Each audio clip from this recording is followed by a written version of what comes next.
Muy bien, y entonces vamos a revisar ahora algunas temáticas que tienen que ver un poco con nuestra historia de vida.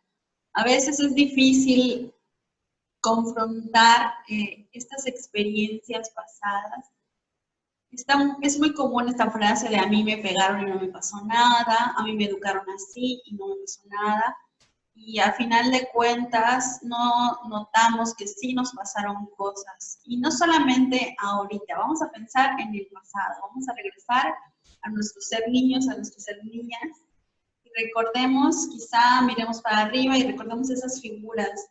No a todos les pasó, estoy consciente de que a lo mejor no está viendo a alguien que pudo disfrutar de una buena crianza, de unos buenos tratos, pero lamentablemente la mayoría de las personas no pudieron pasar por eso. Y como ya habíamos revisado en la unidad pasada, pues es un espectro. En realidad esto varía muchísimo y puede ser que cada uno lo haya vivido en diferente intensidad. Habrá casos extremos de malos tratos en estas personas que lo están viendo. Habrá casos extremos o sin llamar extremo, pero muy, muy acercado o prácticamente habrán vivido buenos tratos. El 100% es imposible porque no hay un padre o una madre perfecta. Entonces, sin embargo, quien pueda decir en la mayoría de las ocasiones, sí, me sentí bien tratado, o en general me sentí bien tratado en la infancia, eso es maravilloso. ¿Cómo podemos saberlo? Pues cuando recordamos claramente nuestra historia, cuando no tenemos tantos huecos de información de nuestra niñez, cuando sabemos y podemos organizar, ok, mis papás estuvieron enojados algunas veces, pasamos por momentos difíciles, sí me llegaron a gritar, pero en la mayoría de las ocasiones hablaban conmigo, me explicaban las cosas, ¿no? Entonces las personas que tienen una narración un poquito más clara, podemos narrar más claramente nuestra infancia, entonces es más probable que hayamos vivido algo más parecido a los buenos tratos que a los malos tratos. Y aquí estoy siendo muy directa y creo que una de las características de mi trabajo es que a veces soy muy directa y trato de también tener tacto al decir las cosas. Entonces, con toda confianza me pueden hacer preguntas, comentarios y esto puede ser, como les decía al inicio, complicado de confrontarnos, ¿no? Y de decir, sí, sí me maltrataron o a veces pasó. Y cómo saber también cómo esto influye. Les decía en otro momento anterior a todo esto que sí hacemos uso de nuestra experiencia de haber sido niños cuando somos adultos y cuidamos a niños. La manera como nos vieron como cuando éramos niños es la manera como probablemente veamos a los niños que ahora nos toca cuidar. Y la idea que se tiene de cómo es un niño, si son molestosos, si son aburridos, si son fastidiosos. Hace poco igual les puse esta recomendación de la película de los hermanos Willoughby, que está en Netflix. La verdad es que a mí me hizo pensar muchísimo en cómo hemos desarrollado un discurso los adultos y las adultas de que los niños cansan, de que los niños tienen necesidades que fastidian.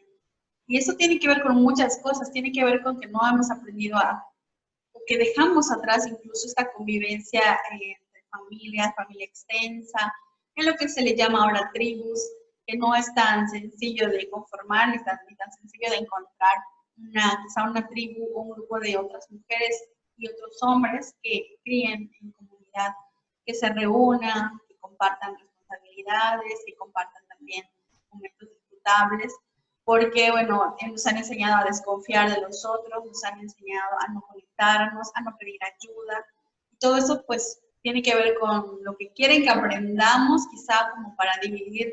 Esto suena muy conspiranoico, pero puede ser conveniente para la cuestión de consumista, capitalista, y también puede ser algo que tiene que ver con nuestra historia personal, ¿no? Si nos enseñaron que teníamos que resolver cosas por nosotros mismos, que teníamos que siempre hacer las cosas sin pedir ayuda, porque pedir ayuda nos iba a hacer ver débiles, y así, diferentes cosas, ¿no? O hay personas que no saben pedir ayuda, que la piden y pueden llegar a ser personas que incomoden a los otros o que piden ayuda por todo y no solucionen cosas que pueden resolver. Entonces puede haber muchas creencias, ideas en todo esto de pedir ayuda, de hacer tribus, de conformar grupos para apoyarse, ¿no?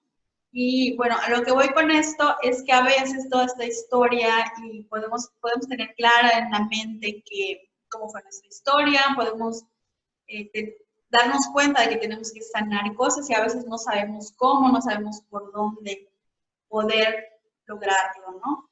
Siempre lo podemos hacer con ayuda de otras personas y también en muchos de los casos hay personas o hay fases o situaciones en nuestra historia que sí podemos procesar nosotros mismos y que podemos sanar.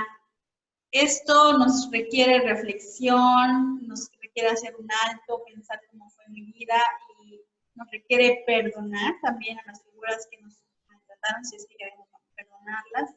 Nos requiere reclamar, también es válido mencionar, pasó esto, me hiciste esto, no me gustó, no debiste haberlo hecho.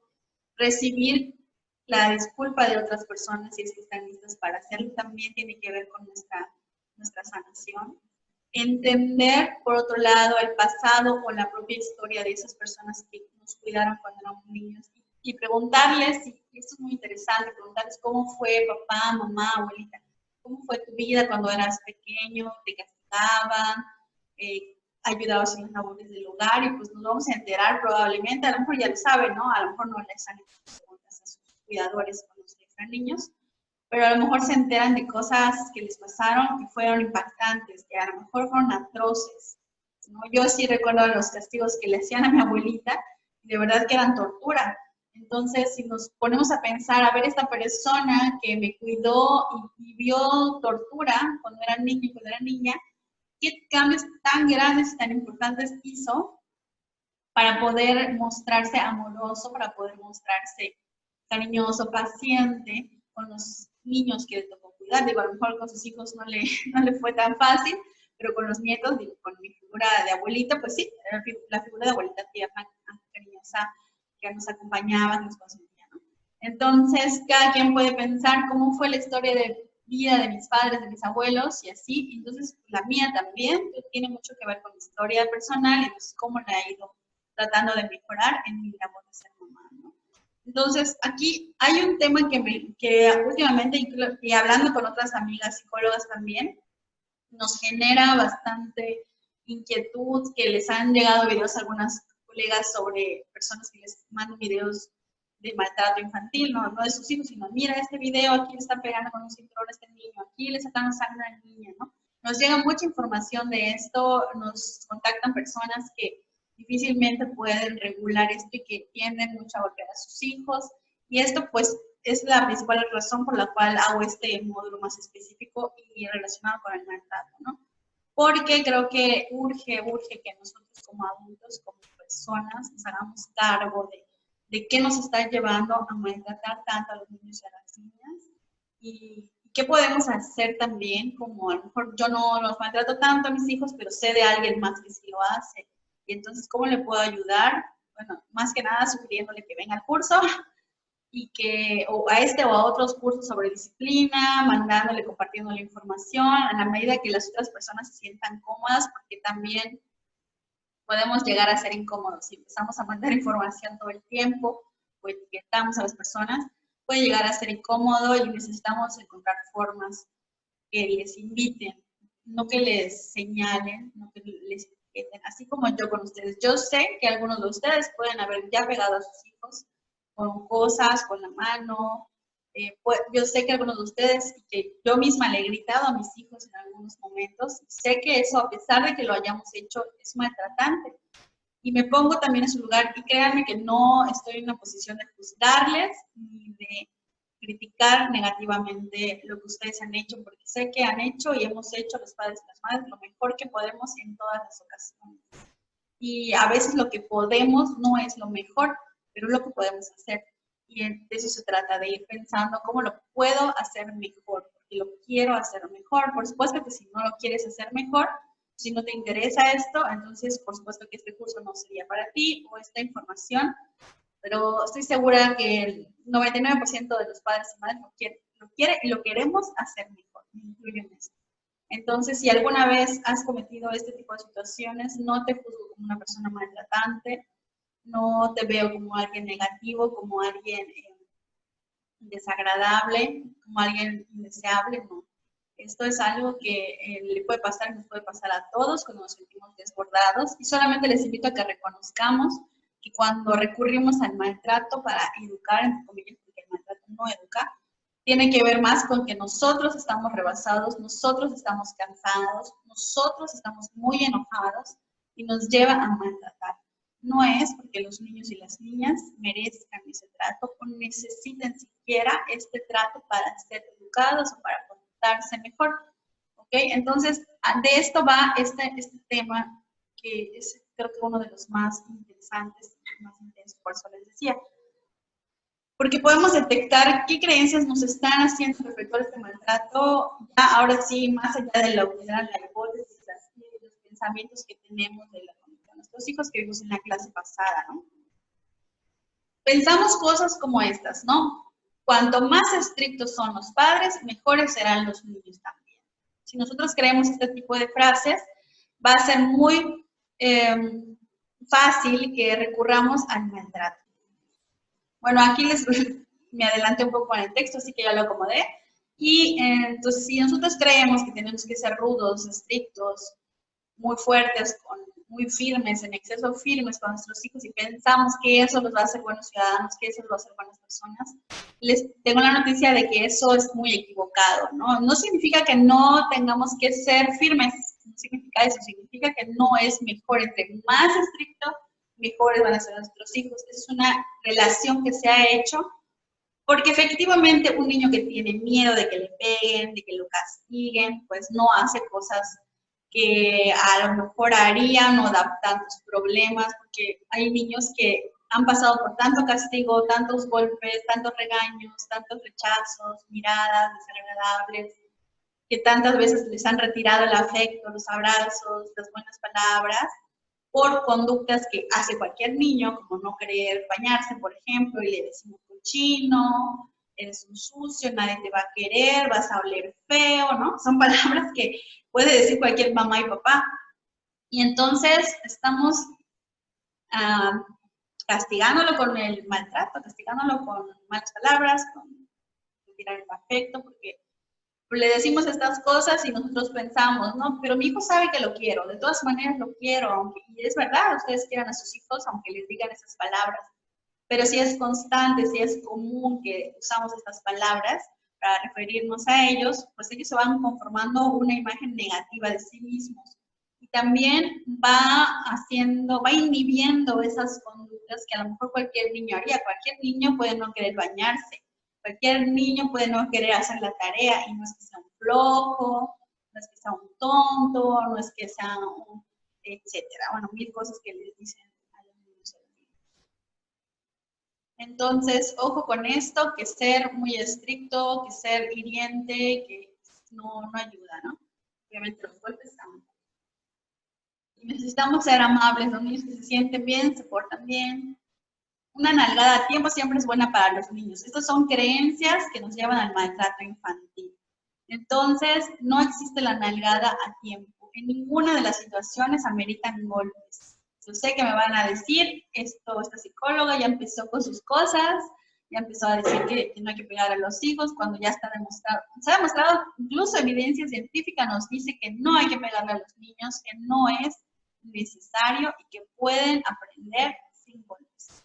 Los golpes, los castigos se crearon desde una idea más conductista, y Sandra Ramírez, una autora y psicóloga, nos dice, se les olvidó que los niños tienen una corteza frontal, ¿no? El cerebro humano tiene la parte de hasta arriba, que es la corteza, son todas las conexiones neuronales y se forman, y es lo que nos diferencia de los otros animales, ¿no? Los animales irracionales, como les llamamos. Y esa corteza nos hace ser capaces de poder entender sin golpes. Esto es algo muy corto que les estoy diciendo, en realidad es un tema bastante amplio, ¿no? Cuando las razones no bastan, los padres deben hacerse obedecer a la fuerza. Esta es otra creencia que implica maltrato infantil. Pensamos que si ya hablé con ellos, que si ya les dije, que si ya les expliqué, y de todas maneras lo sigue haciendo, entonces lo que sigue es pegarle. Y el problema que, bueno, varios problemas pasan con esto, pero uno de los que me viene a la mente de forma automática es que les podemos dar una nalgada de repente y a lo mejor hacen o obedecen, pero la siguiente semana, si es una conducta muy repetitiva, a lo mejor les van a querer dar 2 nalgadas y a la otra les van a pegar más fuerte, porque si vamos pensando que necesitan algo peor o un maltrato o un sufrimiento peor para entender, estamos pues equivocando el camino y tenemos que aumentar la intensidad de estos castigos o de los golpes y entonces eso nos lleva a ser todavía peor. Y tiene que ver, recuerden, con nuestro enojo, no con la conducta que yo realice. Otra creencia es que si los padres no tienen mano dura, no tendrán el respeto de sus hijos. Hay papás que se sienten irrespetados, ¿no? Que se sienten que sus hijos están pasando sobre ellos, que se burlan de ellos y hay algo muy equivocado en esto, ¿no? Es cierto que para que un niño se sienta respetado, tiene que haber aprendido a respetar. ¿Y cómo aprenden los niños a respetar? Recibiendo respeto antes que otra cosa. Los niños pequeños no nacen siendo respetuosos en un sentido socialmente esperado. Nacen siendo amorosos, si nacen listos para vincularse positivamente, también. Nacen siendo, o el altruismo, querer ayudar a otros, es innato, también ya se mostró. Entonces, el ser humano es bueno por naturaleza, siempre y cuando las personas y los vínculos le refuercen esa bondad. Entonces, ellos van a ser respetuosos en la medida en que reciban respeto.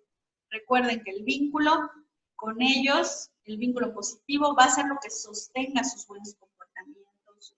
Y además, hacer que un niño siempre sea obediente, siempre sea educado, siempre se comporte como esperan nosotros, habla de una represión que el niño tendría que estar teniendo constantemente para limitar sus conductas, para controlar, y este control sobre mí mismo, sobre lo que los otros esperan de mí, desarrolla mucha ansiedad, mucha sensación de todo el tiempo tener que estar pensando en lo que si me van a aceptar o no, en si voy a hacer lo correcto o no, y esto lleva a mucha tensión, a mucho estrés, que es poco saludable para el cuerpo, para el ambiente.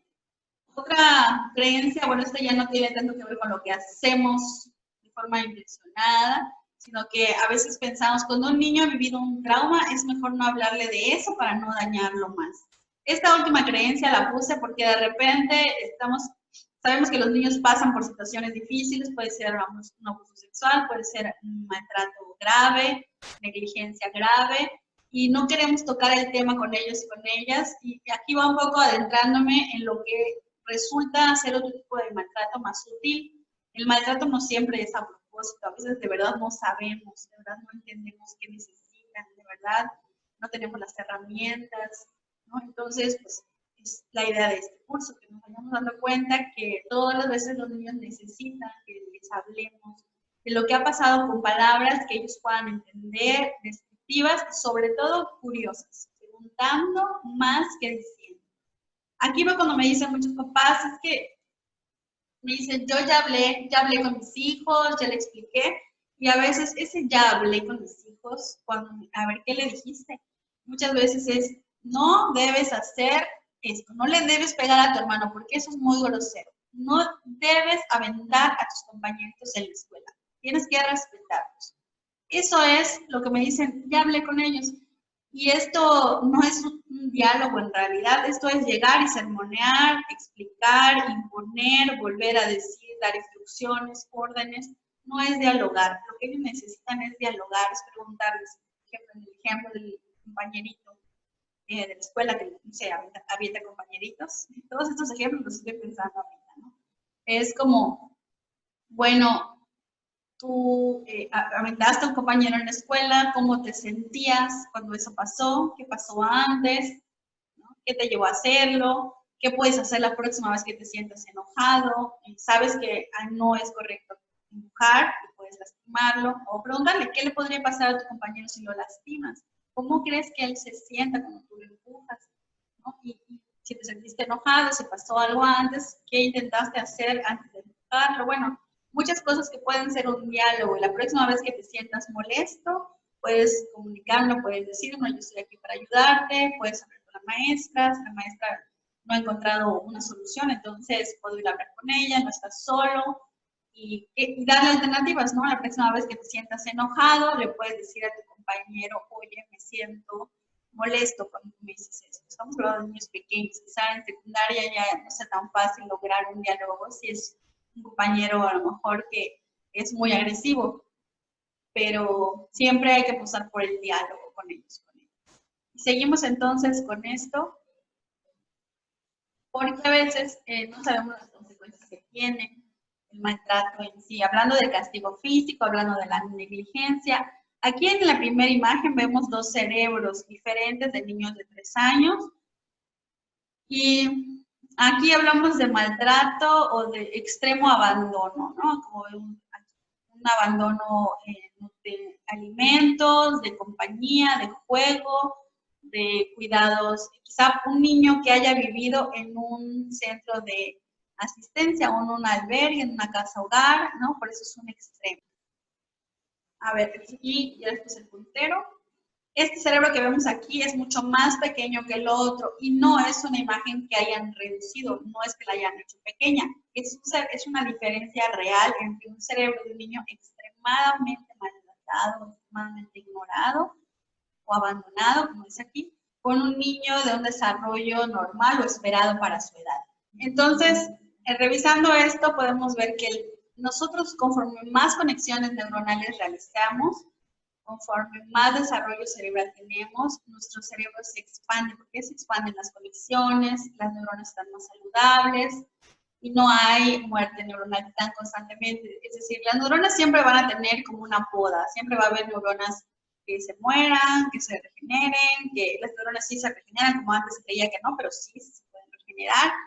Y esto es un ciclo que ellos también van teniendo de vida, pero a final de cuentas lo que vemos aquí es precisamente cómo el crecimiento cerebral y el desarrollo cerebral se ve afectado por el contexto, por el ambiente. Y un niño maltratado, un niño que no es estimulado adecuadamente, tiene menor crecimiento cerebral, menores conexiones. Y aquí en la imagen de abajo también lo vemos.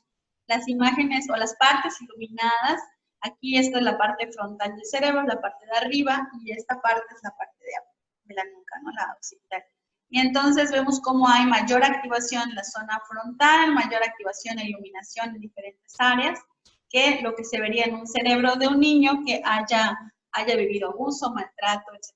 Estos pueden ser casos extremos, pero si nosotros sabemos entonces que los buenos tratos, que la conexión, que el diálogo, los juegos, ayudan a generar conexiones, ayudan a tener activaciones cerebrales, pues entonces podemos entender mucho más por qué es importante evitar el maltrato. Si les queda duda, pues me van diciendo. Y bien.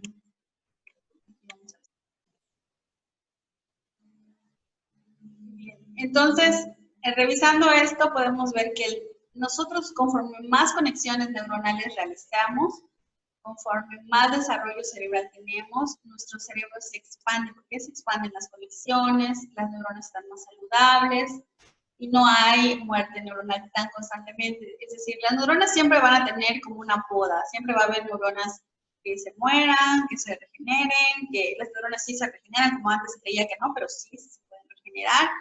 Y esto es un ciclo que ellos también van teniendo de vida, pero a final de cuentas lo que vemos aquí es precisamente cómo el crecimiento cerebral y el desarrollo cerebral se ve afectado por el contexto, por el ambiente. Y un niño maltratado, un niño que no es estimulado adecuadamente, tiene menor crecimiento cerebral, menores conexiones. Y aquí en la imagen de abajo también lo vemos. Las imágenes o las partes iluminadas, aquí esta es la parte frontal del cerebro, la parte de arriba, y esta parte es la parte de la nuca, ¿no? La occipital. Y entonces vemos cómo hay mayor activación en la zona frontal, mayor activación e iluminación en diferentes áreas, que lo que se vería en un cerebro de un niño que haya vivido abuso, maltrato, etc. Estos pueden ser casos extremos, pero si nosotros sabemos entonces que los buenos tratos, que la conexión, que el diálogo, los juegos, ayudan a generar conexiones, ayudan a tener activaciones cerebrales, pues entonces podemos entender mucho más por qué es importante evitar el maltrato. Si les queda duda, pues me van diciendo. Y vamos al siguiente.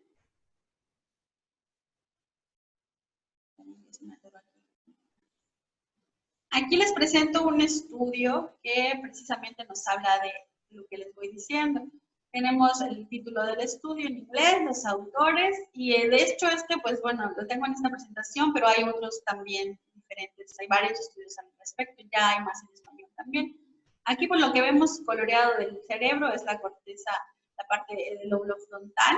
Tiene diferentes áreas, por supuesto, la parte prefrontal, la más frontal es la parte cafecita, ¿no? Toda esta área se encarga de la toma de decisiones, de las funciones ejecutivas, de esas habilidades de solución de problemas, de verificación de la conducta, de regular nuestra conducta, nuestros impulsos.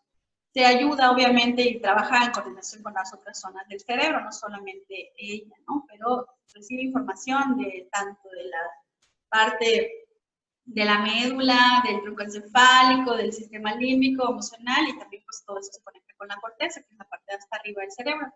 Y aquí estamos hablando entonces de la reducción de volumen de la materia gris en la corteza prefrontal. Y comparado con otros que no fueron expuestos a castigo corporal, ¿no? El castigo, nos dice aquí, severo en la infancia, es un crónico estresor del desarrollo. Se asocia con depresión, con conductas agresivas y con conductas adictivas. El estrés, en otro momento les he explicado que hay estrés que puede ser tolerable, pero a veces el estrés puede ser muy tóxico. Entonces necesitamos reducir los niveles de estrés, porque el estrés tóxico hace que las neuronas se dañen, que las conexiones se afecten. Cuando incluso no estimulamos lo suficiente a la infancia, pues también puede haber muerte neuronal, porque son como las vías, como las carreteras, podemos pensarlo así, cuando van pasando los autos. Por ejemplo, si no utilizamos las carreteras de nuestra comunidad y dejáramos de utilizarlas durante muchos años, durante mucho tiempo, se empezarían a llenar de maleza, de hierbas, de plantas, no sé cómo se llamen, y entonces ya no estarían utilizables, ya no se podría pasar por ellas. Y esto pasa con las conexiones neuronales, cuando no se utilizan, cuando no se estimulan, no solamente hablando de hacer juegos, de darles materiales, sino que del diálogo, cuando, por ejemplo, no estimulamos el diálogo, cuando no estimulamos que piensen en solución de problemas, todas esas conexiones se van dañando y el cerebro ya no va generando las mismas respuestas. Por eso el estrés elevado es tóxico, es neurotóxico. Y bueno, entonces aquí vemos que el castigo severo, dice aquí, en el estudio se definió como al menos 12 episodios por año con al menos 3 años de duración, frecuentemente utilizando objetos para golpear. Aquí hasta nos puede hablar entonces de si decimos 12 veces al año, que podríamos pensar en una vez al mes, por ejemplo. ¿Quién de ustedes puede llegar a golpear a sus hijos al menos una vez al mes? Hay que pensar en esto, no es para señalar como ya les había comentado. Pero no suena tan difícil dar una nalgada una vez al mes. En realidad hay personas que lo hacen todos los días. Y al menos 3 años de duración. Podemos pensar en que a lo mejor la primera vez que alguien le puede pegar a su hijo es a los 2 años o al año. Esto solamente de decirlo es desgarrador, ¿no? Porque ¿cómo podríamos hacerlo en niños tan pequeños? Pues a veces tiene que ver con esas creencias. Y aunque lo tengamos aquí en esta parte de nuestra corteza frontal, que qué bueno que estamos aquí viendo la imagen, ¿no? Aunque nuestra información la tengamos en la corteza frontal, no tenemos ese impulso desde nuestra zona límbica, desde nuestra zona emocional, incluso desde nuestras zonas más primitivas todavía, ¿no? En las que buscamos nuestra supervivencia, buscamos no dañarnos a nosotros mismos y a veces esto nos rebasa. Y aunque tengamos la corteza frontal con la información, tenemos el impulso de dañar o el impulso de golpear, porque es algo muchísimo más primitivo, más emocional y no está integrado todavía nuestro cerebro con todas las partes que requerimos integrar para poder hacer de esta información algo corporal también, aparte de algo racional. Entonces los investigadores encontraron que a los niños que regularmente les daban nalgadas tenían menos materia gris en ciertas áreas de la corteza prefrontal, ¿no? Y aquí nos mencionan las partes. Y también en ese estudio mencionaban sobre, en ese o en otro, no recuerdo bien, sobre que no solamente tiene que ver con recibir los golpes, con que hay sacudidas en el cerebro, con el estrés elevado, sino que los papás que no golpean suelen tener que pensar a fuerza en otras cosas en vez de pegar. Bueno, tenemos que ser creativos, tenemos que ver, probar, ya le dije unas palabras, no funcionaron, voy a utilizar otras palabras la próxima vez, estar pendientes de qué nos va funcionando, reflexionar, que es una competencia parental en nuestra función reflexiva. Entonces, aquí, como usamos otras estrategias como el diálogo, como hacer preguntas, como pedirles que encuentren soluciones, entonces esa parte del cerebro que va generando funciones cognitivas se van desarrollando y por supuesto el cerebro se va expandiendo, va teniendo más conexiones y mejor calidad de vida para las neuronas. Entonces, ojo ahí, porque no solamente es el problema de pegarles, sino es de lo que no se hace por el hecho de pegarles y pensar que con pegarles los estamos educando o estamos solucionando algo en la conducta y dejamos de hacer cosas que sí son necesarias, que sí son útiles y que sí les ayudarían en el funcionamiento cerebral. Entonces, algunas acotaciones aquí, pues es que el castigo físico se da con la intención de causar una experiencia de dolor, pensando que educa, aunque no queremos tampoco lesionar a nuestros hijos, no es que se quiera lesionarlos, ¿no? Pero sí es con la intención de causar un dolor, pensando que el dolor nos va a hacer. Imagínense, es que ahora que lo digo cada vez me suena más absurdo, ¿no? Pero pensamos que el dolor va a educar a nuestros hijos. El miedo y el estrés pueden provocar déficit cognitivos, ¿no? Estos son como varios temas relacionados con el castigo físico. Pueden provocar déficit cognitivos, tales como la codificación errónea o limitada de los acontecimientos y la disminución de sus procesamientos. Aquí suena muy bla, pero esto se refiere a que incluso nuestra memoria se puede dañar si nosotros golpeamos y un niño pasa constantemente por estrés elevado, por estrés tóxico y por maltrato. Muy probablemente el registro de la información de lo que va aconteciendo en su vida se dañe. Por eso el maltrato y el estrés elevado afectan el aprendizaje y por eso ahorita que estamos en esta situación de la cuarentena, etcétera, tenemos un estrés más elevado de lo normal y por esto el hacer tareas escolares que mandan las maestras puede ser muy complicado para algunas personas, puede ser totalmente indeseable para algunos niños porque su estrés está más elevado de lo normal y no tienen cabeza para pensar en eso y eso a ustedes también les puede pasar, a mí también, si estoy muy estresada con cosas de casa o con cosas del trabajo, probablemente no tenga ganas de ponerme a leer algo académico y entonces prefiero aprender la tele y ver una serie y relajarme. Y así es como funciona también el cerebro de los niños y las niñas, ¿no? Se acepta más el castigo físico entre los 2 y 6 años de edad, son más pequeños, es más difícil pegarle a un adolescente, por supuesto, a veces hasta puede haber miedo de que les devuelvan el golpe, ¿no? Reduce la motivación del niño para aprender de los padres, ¿no? Si esta persona me maltrata, si esta persona hace cosas que no me gustan, a lo mejor no debería estar yo siguiendo lo que esta persona me dice, porque se equivoca claramente para mí, ¿no? Entonces, reduce la motivación. Los niños cuyas madres no usan castigo corporal, y padres también, porque muchas veces es el papá el que hace castigo corporal, estuvieron en pruebas, esto fue en Estados Unidos, pruebas de SEI, de cociente intelectual o de capacidad intelectual, hasta 20 puntos más arriba de la media o de los niños que sí recibían castigo corporal. Entonces, aquí es una muestra más tangible de cómo el diálogo, la comunicación, tiene mucho que ver con poder desarrollar su inteligencia, su capacidad intelectual, aunque hay muchos tipos de inteligencia, no todos tienen que ser buenos para la escuela. Y hay menos probabilidad, las personas que recibieron castigo tienen menos probabilidad de graduarse, menos probabilidad de encontrarse entre los mejores ingresos laborales de Estados Unidos. Golpear, gritar o ignorar son maltrato, pero existen otras formas sutiles que también son maltrato y que afectan su desarrollo. Y hay unas que se llaman conductas de cuidado desorganizantes. Aquí solamente son ejemplos, aquí les pongo el autor de estos ejemplos y de esta clasificación. Bueno, aquí no les pongo toda la clasificación porque hay muchas, pero sí les pongo algunas ideas de cómo también podemos llegar a ser maltratantes sin saberlo siquiera. Yo voto por también que yo tengo o realizo una hipótesis benévola de lo que ustedes hacen y de lo que los pacientes y las personas que se acercan hacen. No creo lo peor de nadie cuando realice estas cosas. Y además, esta lista que les pongo aquí, puede ser que cualquiera de nosotros la hayamos realizado en algún momento, ¿no? Puede ser que cualquiera se nos haya escapado alguna vez o haberla hecho sin querer en alguna ocasión. Pero si esto es constante, es cuando se vuelve un problema. Y bueno, no es una lista exhaustiva la que nos presenta Le Cannelier en este libro del trauma oculto en la infancia, ahí él lo menciona literalmente así, no es una lista exhaustiva, hay mucho más, no existe la posibilidad de tener una lista exhaustiva porque son conductas que los niños no pueden, que los mismos niños que la viven no pueden entenderla, no pueden a veces detectar tan sutilmente estas cosas, sino que pues, las tienen que ir como más bien las van viviendo, las van integrando y eso les va conformando su identidad, pero no las van siendo conscientes necesariamente. ¿Cómo reírse de los niños cuando están llorando?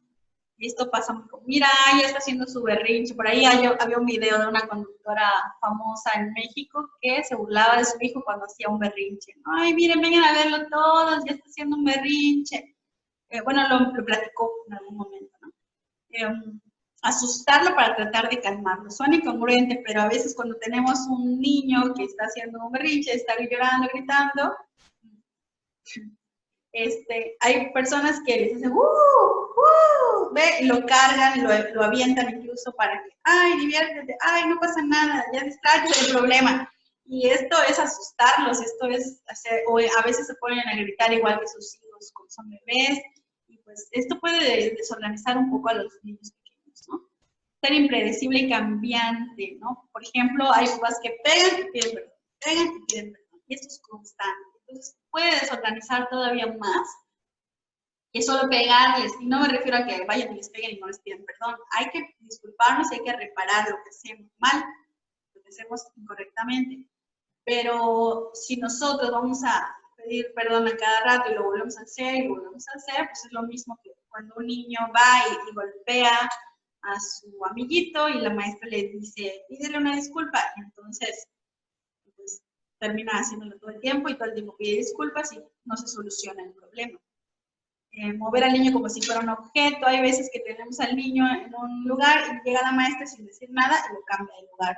A los niños pequeños lo he visto, maternales, por ejemplo, ¿no? Está el niño sentado y vete para acá. No le explica, no le pide, no se espera que el niño se pueda mover por sí mismo. Como si fueran un objeto, como si fuera un adorno que hay que mover porque estorba, y esto es incorrecto también. Pues desorganizante, no quisiera usar el correcto, incorrecto, malo, bueno, más bien pues más conveniente. Hay otras conductas inadecuadas en momentos de estrés, como ignorarlo, como negarle los abrazos, o como simplemente alejarlo.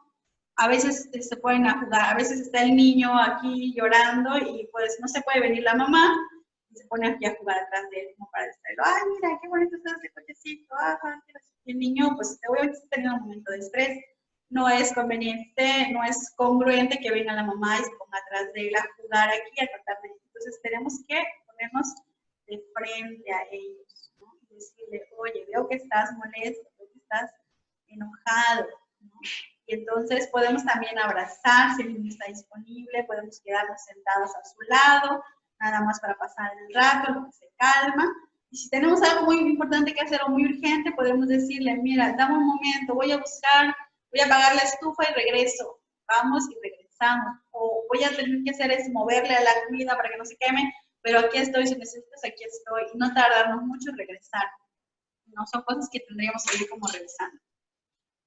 Y pues confusión de roles, a veces los niños empiezan a ser como los papás, empiezan a ser los más maduros, empiezan a preocuparse porque la mamá está deprimida o llora mucho durante el día o aparentemente está teniendo comportamientos infantiles, ya sea papá o mamá, ¿no?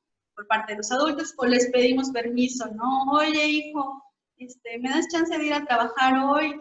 Ya sabemos que tenemos que hacerlo, ¿no? No es que si vamos a ir o no por lo que diga el niño, pero queremos o creemos que dándole esta como oportunidad de que él nos pueda decir que sí, entonces ya le dimos un poder pequeño, ¿no? Ya me diste permiso para ir a trabajar y entonces ya no va a llorar porque no voy a trabajar.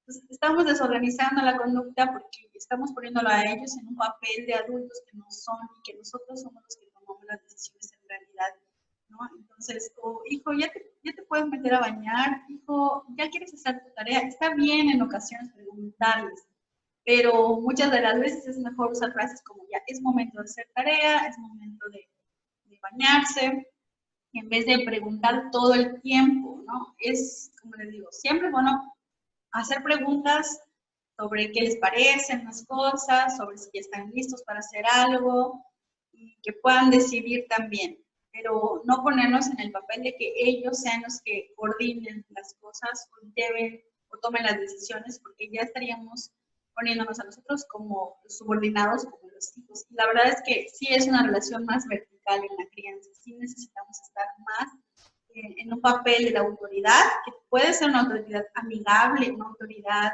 firme y amable, ¿no? No tiene que ser una autoridad que mire desde arriba y que castigue y que grite, sino una autoridad que acompaña. Si es más grande, es más fuerte, es más amable y es más sabia. Eso es lo que necesitaríamos por el plan. Y bueno, estos son los ejemplos de las conductas desorganizantes. Y cuidado que podemos ir disminuyendo, y las alternativas que tenemos, pues es por supuesto reflexionar nosotros mismos, tratar de cambiar nuestras hipótesis sobre su conducta, sanar nuestra historia, que esto es una línea que les pongo ahí que es bastante compleja y que nos llevaría mucho tiempo y que vamos a trabajar también en un momento, ¿no? Pedir ayuda profesional, porque hasta cierto punto podemos hacer cosas nosotros por nuestra cuenta, pero muchas de las ocasiones, y además para hacerlo más práctico, incluso más rápido, necesitamos ayuda profesional. Podemos sanar nuestra historia a lo mejor cuando tengamos 60 años, 70 años, perdonemos, nos desahoguemos, etc. Pero qué mejor que hacerlo ahora que tenemos a nuestro cargo a alguien, ¿no? La crianza es nuestra manera de aportar al mundo, pero también es la forma de aportar a la vida de esta persona, de ese ser que confía en nosotros y que un día va a ser un adulto, que va a mejorar su bienestar en la medida en que haya sido bien tratado en la infancia. Entonces vamos a seguir intentando cada uno de los días, un día a la vez. Gracias.